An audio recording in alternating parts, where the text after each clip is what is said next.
Tanya Pak, Ya. eh, masalah punchline tadi Pak ya, punchline ini kan harus mengejutkan penonton Pak. Apakah ini hanya berlaku sekali dalam sekali pertunjukan atau bisa dipakai berkali-kali atau bagaimana Pak? Baik. Dalam satu pertunjukan itu atau pertunjukan berikutnya lagi? Bagaimana Ya, maksudnya? dalam satu pertunjukan dan di pertunjukan-pertunjukan selanjutnya. Oh ya, dalam satu pertunjukan saat itu ya. Ya. Dan misalnya nanti dipakai lagi gitu ya. Dalam stand up comedy itu ada yang namanya callback. Jadi ketika punchline-nya lucu atau bagian itu sangat lucu, ya, dia akan menggunakannya lagi di bagian lain. Itu tidak masalah. Jadi saya akan menunjukkan di video ini.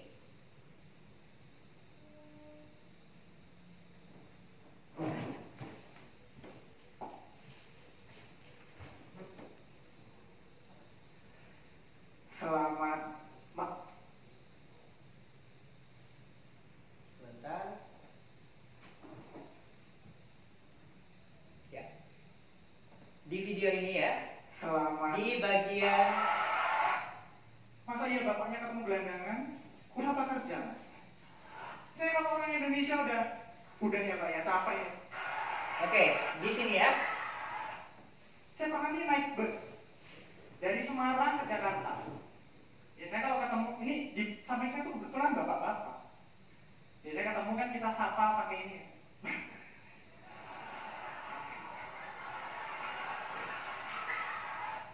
Oke, di sini Sadana Agung menggunakan punchline berupa act out atau gerak.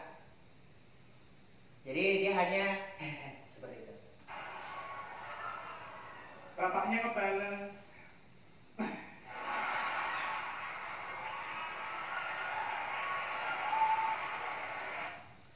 Kenapa ini sampai di penonton dan penonton bisa tertawa? Dan pengalaman ini sangat dekat dengan Sadana Agung, pasti. Dan penonton pernah mengalami ini. Ketika kita di bis, memang pernah ada pengalaman bahwa ketika kita bertemu, ya menyapanya dengan seperti itu, dengan act out itu. Lalu kita akan melanjutkan dengan bagaimana ketika materi itu dipakai lagi dalam pertunjukan ini.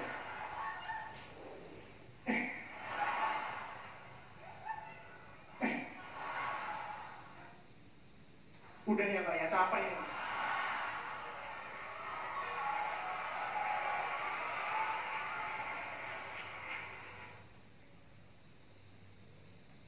Yang menarik juga harus disadari seorang komika ketika penonton tertawa harus dinikmati dulu tawa itu.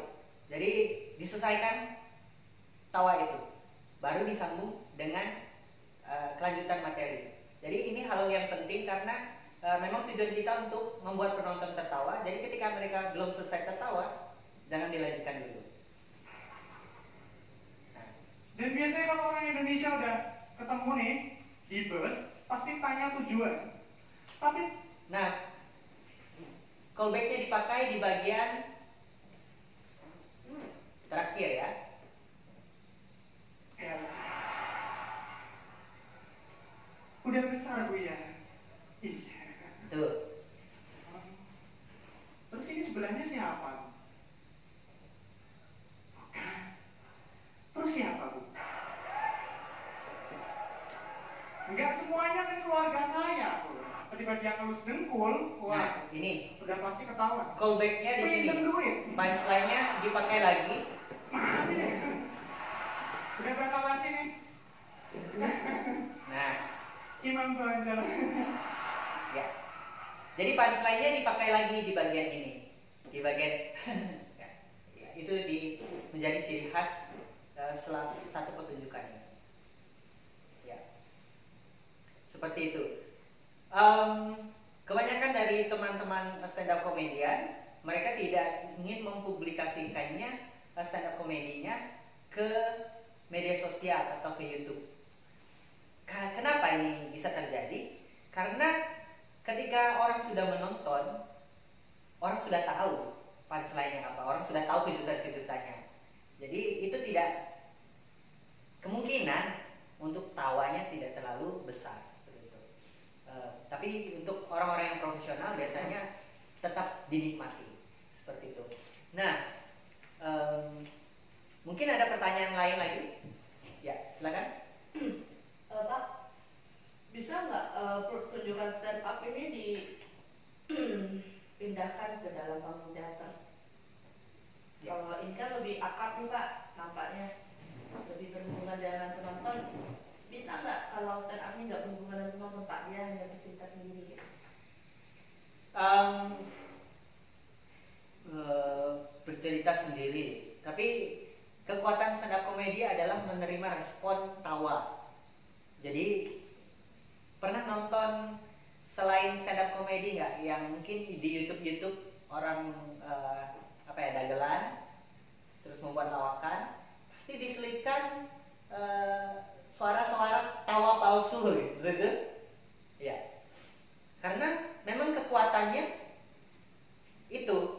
adalah ketika menerima respon tawa itulah keberhasilan stand up comedy. Jadi keberhasilan dalam, kita punya namanya istilahnya ngekill tuh kalau di bahasa Indonesia membunuh ya. Jadi materi-materinya itu berhasil membuat orang tertawa kayak gitu. Tapi kalau tidak berhasil, namanya ngebum. Ngebum itu berarti orang-orang itu tidak tertawa, dan ketika joke itu sampai di punchline, orang malah diam kayak gitu. Nah, itu namanya ngebum.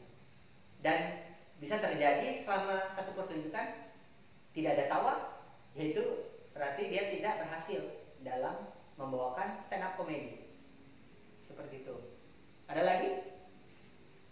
Pak, stand up comedy ini pakai skrip naskah nggak Pak? Kalau dia pakai skrip naskah bisa dijadikan itu nggak Pak? Kayak karya pribadi atau karya-karya yang bisa dipentaskan untuk orang lain gitu Pak? Ya. Stand up comedy ini memang harus menulis, harus membuat sebuah naskah, karena pemilihan diksi, pemilihan kalimat, semuanya harus dipersiapkan. Jadi tidak ada, biasanya tidak ada yang spontan, sedikit sekali yang spontan. Tapi ketika di panggung mereka akan berakting itu seolah-olah spontan. Padahal itu sudah sangat-sangat dipersiapkan. Nah, materi-materi yang dibuat, lalu naskah-naskah yang dibuat, itu tidak bisa dimainkan oleh orang lain. Ini berbeda dengan gaya-gaya teater yang lain, karena ini sangat individual dan sangat dekat.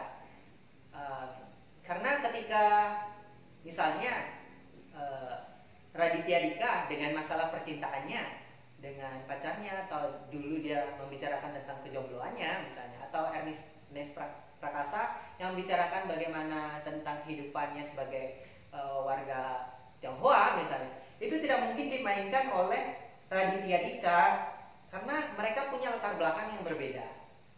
Untuk menjadi orang lain di situ itu sulit diterima oleh penonton, karena di sini ada yang harus dibangun oleh stand up comedian, yaitu membangun kepercayaan ke penonton bahwa itu adalah benar, tapi pada punchline-nya ternyata itu tidak benar.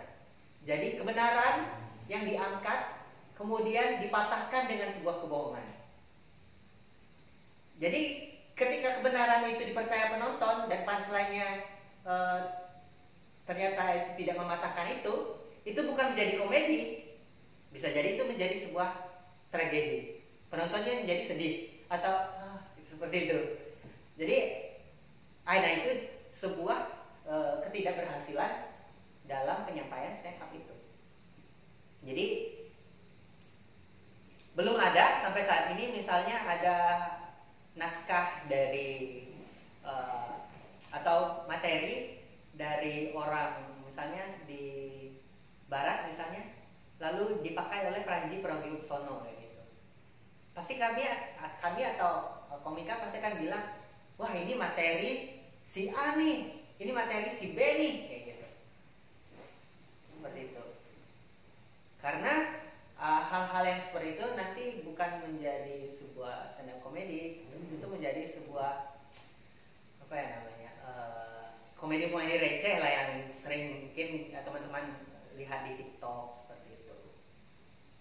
Ya, ada lagi pertanyaan? Pak, ini Pak mau tanya, bisa nggak stand up comedy ini nampilnya dadakan Pak? Oke. Ya spontan gitu Pak. Untuk orang yang sudah punya ratusan materi, otomatis dia punya ada banyak materi, ada banyak naskah, itu bisa dilakukan secara spontan. Tapi tetap harus memperhatikan bagaimana penonton, bagaimana siapa yang menonton, bagaimana apakah penonton itu siap untuk menonton stand up comedy atau tidak. Kemudian apakah penonton itu sudah mempersiapkan diri untuk menerima bagaimana stand up comedy. Nah, kebanyakan untuk orang-orang yang belum memahami stand up comedy, oh Anda komedian ya, coba Anda stand up. Dan tidak mungkin dong dia stand up berdua. Stand up comedy ya perlu ada penonton. Penontonnya ya tidak bisa satu, tidak bisa dua, harus ya lebih banyak lagi. Kalau hanya 1 dan 2 itu namanya bukan pementasan, tapi itu namanya sharing. Gitu. Ya. Di dalam stand up itu juga ada yang namanya ketika sebelum berstand up ada namanya sharing atau teman kombut namanya, comedy buddy. Jadi misalnya saya punya teman yang bisa sharing tentang komedi dan dia bisa memberi masukan kepada saya apa diksi atau apa kalimat apa yang bagus menjadi punchline di materi saya. Nah, setelah itu saya tulis. Setelah saya tulis, saya akan pergi ke cafe atau ke acara stand up comedy yang bukan show tapi open mic maksudnya. Nah, di open mic itu saya akan mencoba materinya.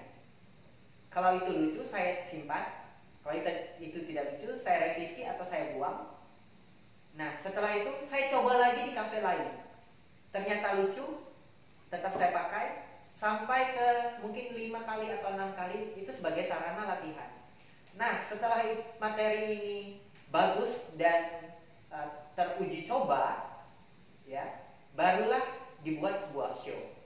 Atau sebelum show mungkin dia menjadi opener untuk bintang stand up comedy yang ada yang pernah atau yang dari ibu kota misalnya yang datang, dia menjadi opener dulu.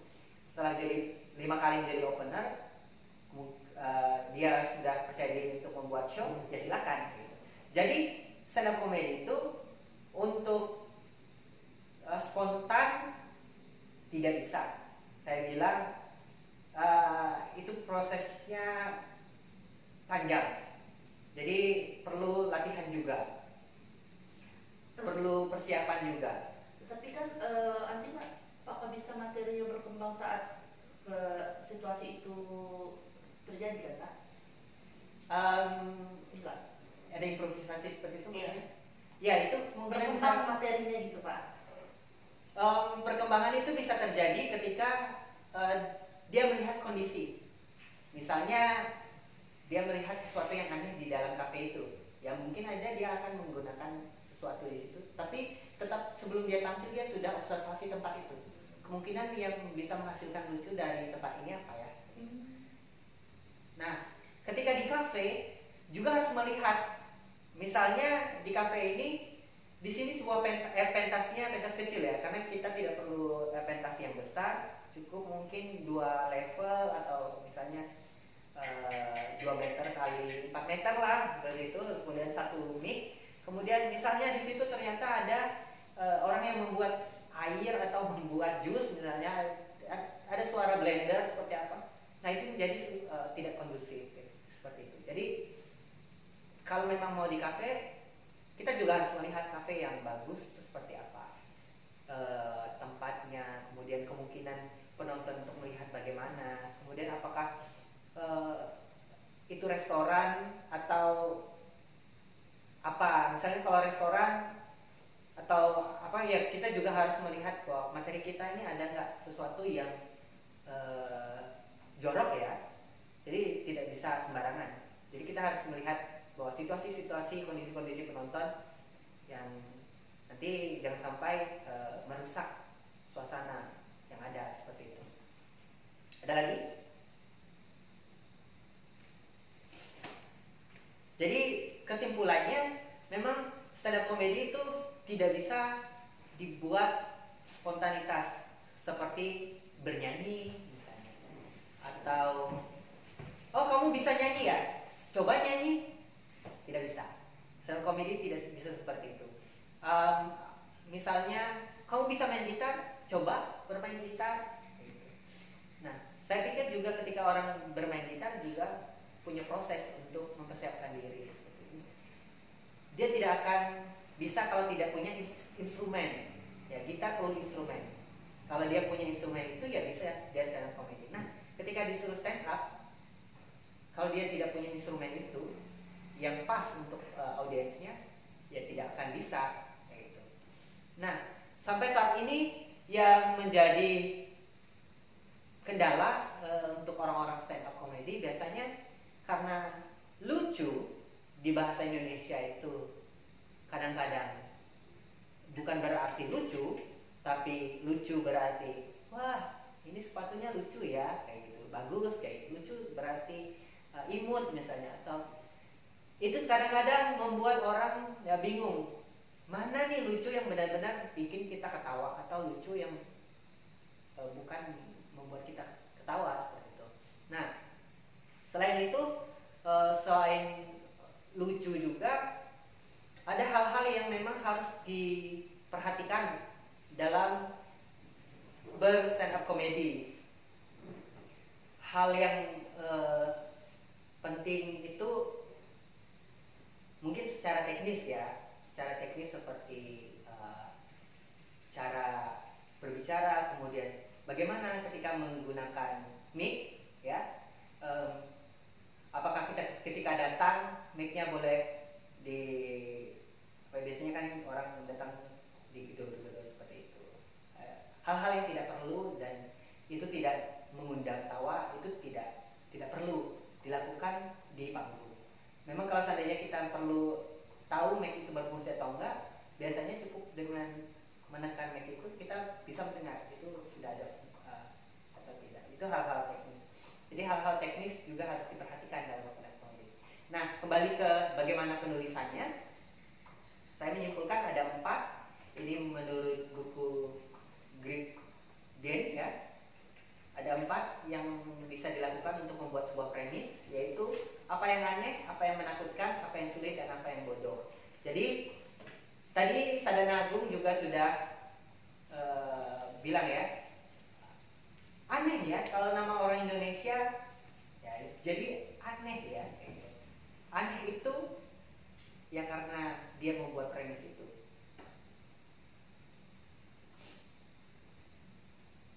Biasanya dengan pertanyaan-pertanyaan ini nanti muncul nih potensi-potensi lucu. Nah, saya ingin memberikan tugas untuk kalian. Pertama, coba mencari sebuah tema dan topik. Jadi temanya misalnya, tema ini tuh adalah hal yang besar ya. Misalnya temanya tentang kehidupan mahasiswa atau kehidupan di kampus atau kehidupan keluarga atau apalagi misalnya kehidupan musik saya misalnya. Jadi hal-hal yang besar. Nah, topiknya apa? Begitu. Misalnya kalau di keluarga topiknya saya ingin melihat kebiasaan aneh ibu saya misalnya.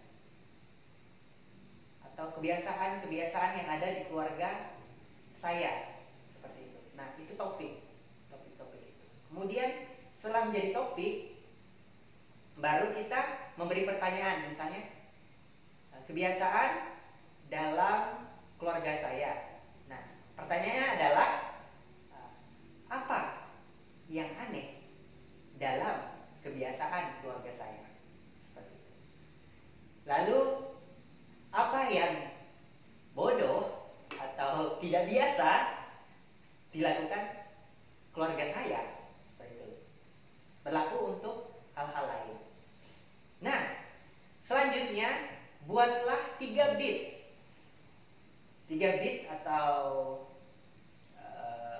3 kalimat saja dari materi itu. Nah, nanti dari kan kita sudah menemukan premisnya kan? Premisnya tadi jawaban dari pertanyaan-pertanyaan 4 tadi. Itu premis ya namanya. Misalnya apa yang aneh dalam kebiasaan keluarga saya? Misalnya yang aneh di keluarga saya adalah bapak dan ibu saya mewajibkan saya untuk bersendawa ketika sesudah makan. Kalau tidak bersendawa, tidak. Misalnya itu kebiasaan aneh. Misalnya. Nah, 3 bit dari situ misalnya. Nah, nanti dibuat sebuah kalimat. Keluarga saya punya kebiasaan aneh, yaitu bersendawa ketika sesudah makan. Misalnya. Bersendawanya. Nah, nanti punchline-nya mungkin bersendawanya seperti apa? Seperti itu. Atau bagaimana cara bersendawanya? Atau karena keluarga kami dari keluarga musik, bersendawanya punya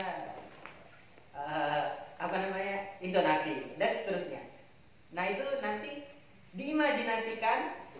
Imajinasi pertama adalah biasanya imajinasi yang mungkin tidak lucu atau hanya menggelitik. Coba jangan ambil itu, tapi berimajinasi lagi untuk mengambil sesuatu yang lebih lucu.